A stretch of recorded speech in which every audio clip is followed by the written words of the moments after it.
Hey, what up, y'all? It's King Marcus 34, also known as Magic Molly Mall.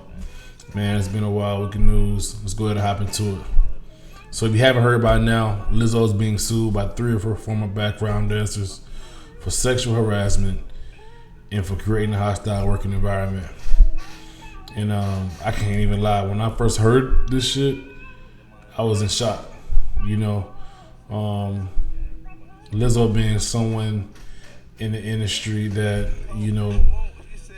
that people speak so highly of in terms of self-love and those things, and to hear that she's body shaming people and her team is doing this stuff from more than 1, 2, 3, 4 sources, is definitely disappointing, just because I know plenty of women who love Lizzo, who loves her whole movement, and this would just totally go against all that.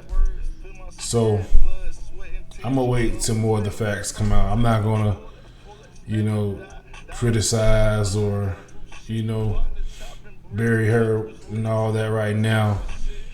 But, it's still a court case. I know how that all goes.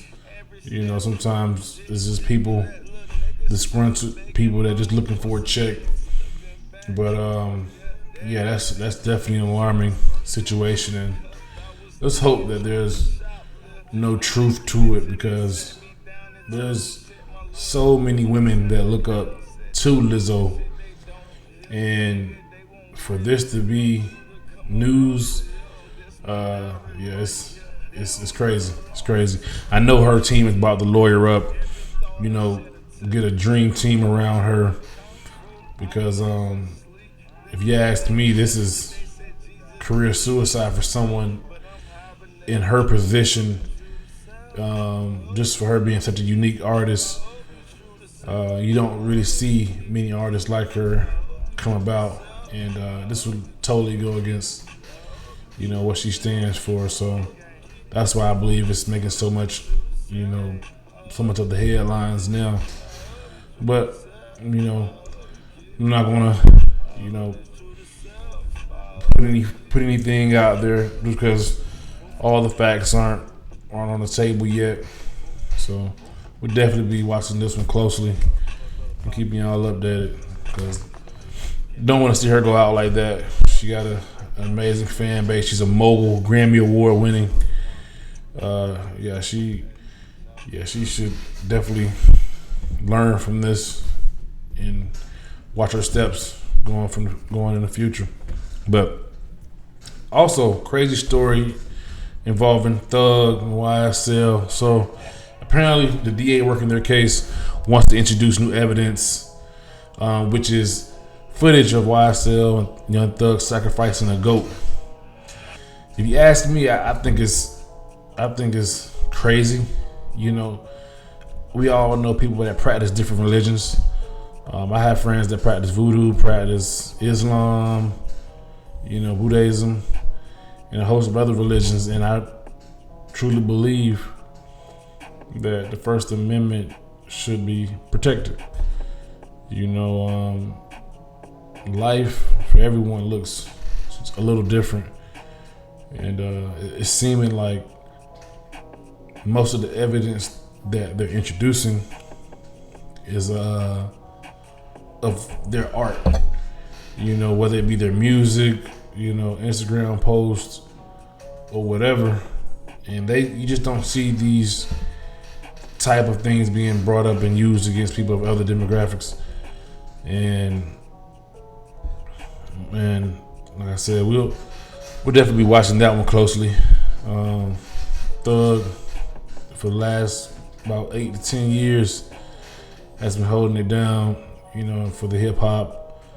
Hip hop really hasn't been the same the last few years, so it's really hard to see this shape up with a guy like Young Thug, who has a big hand in the industry.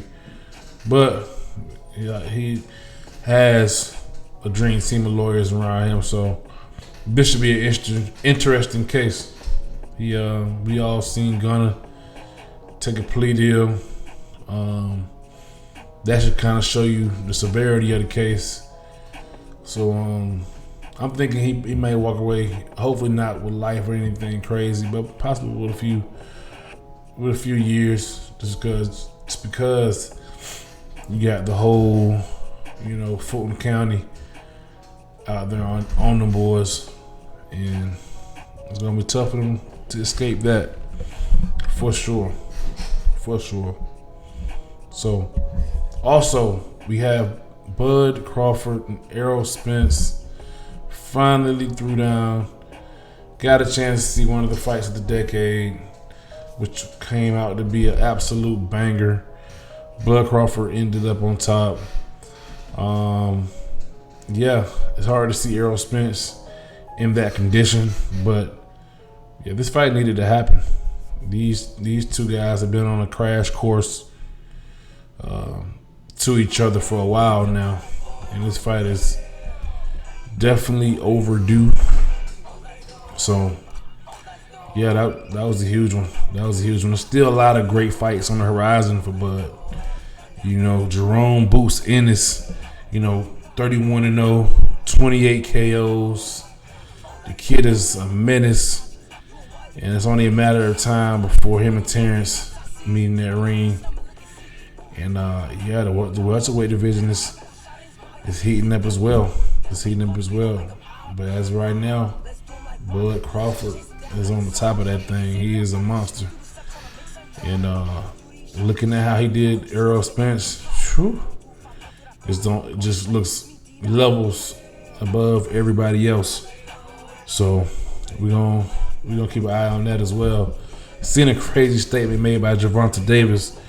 He believes he can move up to 147 and take down Terrence, which I think is it's possible. It's possible. We've seen the power on Tank, which is amazing. The kid has lights out power, without a doubt. And can't say that if he taps T. Crawford's chin that he's not going down. So I'm definitely going to keep my eye on that, see if that materializes at all. I know Gervonta has a host of other guys in his own division looking, to try to take on him as well. The Devin Haney, Shakur Stevenson. They got a lot of guys over there as well who are going to shake up the boxing world. So we're gonna keep an eye out on that as well. All right, y'all. Thank y'all for tuning in with me. Like and subscribe. Much love. Check it out.